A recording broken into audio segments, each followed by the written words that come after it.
Ryanair plane travelling from Greece to Lithuania has been intercepted in Belarus to arrest an opposition activist. The 26-year-old journalist and vocal critic of President Alexander Lukashenko was detained at Minsk airport after the flight was escorted by a fighter jet and told to land due to a bomb scare.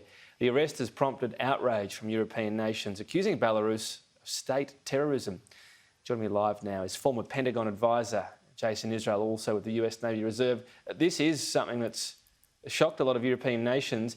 Essentially, what, a faked bomb scare to divert the plane and then this arrest coming afterwards? That's right, Tom. Thanks for having me. And as always, thanks for mentioning my Navy Reserve affiliation. As a reminder, as I'm not on duty, these views are my own. Yes, to quote U.S. Secretary of State Antony Blinken came out after this and called this a shocking act. Tom, I do a lot of guest lecturing and use simulations and scenarios in Sydney universities, and I would never have come up with a scenario like this. It is absolutely shocking. So this is a commercial civilian aircraft flying in Belarusian airspace in violation of multiple international treaties.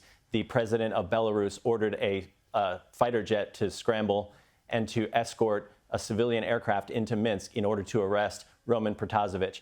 Tom, you and I in the last several years have talked a lot about the murder of Jamal Khashoggi in Turkey. This was a journalist who, outside of international norms and international law, was murdered.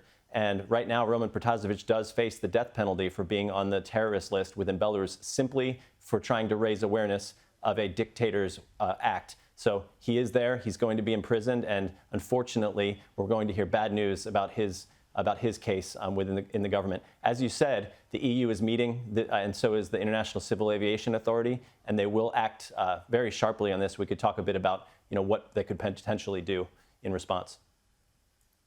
Well, just interested as well, because you mentioned the fate of this journalist getting off the flight, head in his hands, I should say, and said there is the death penalty for this.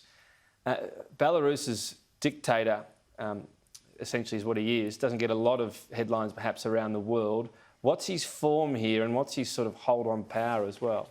Yeah, often called Europe's last dictator, as a quote from Condoleezza Rice when she visited in 2006. He's been in power since 1994, and last year he won a sixth term after a heavily criticized election, and then had a heavy crackdown on all the protests that came out afterwards. Protasevich, the one who was just arrested after the plane was diverted, was a founder of a channel, Nexta,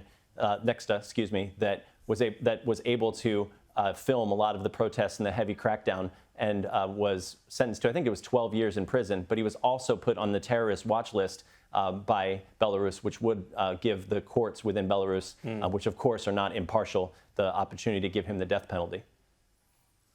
A shocking situation, even if it's perhaps not shocking that it happened.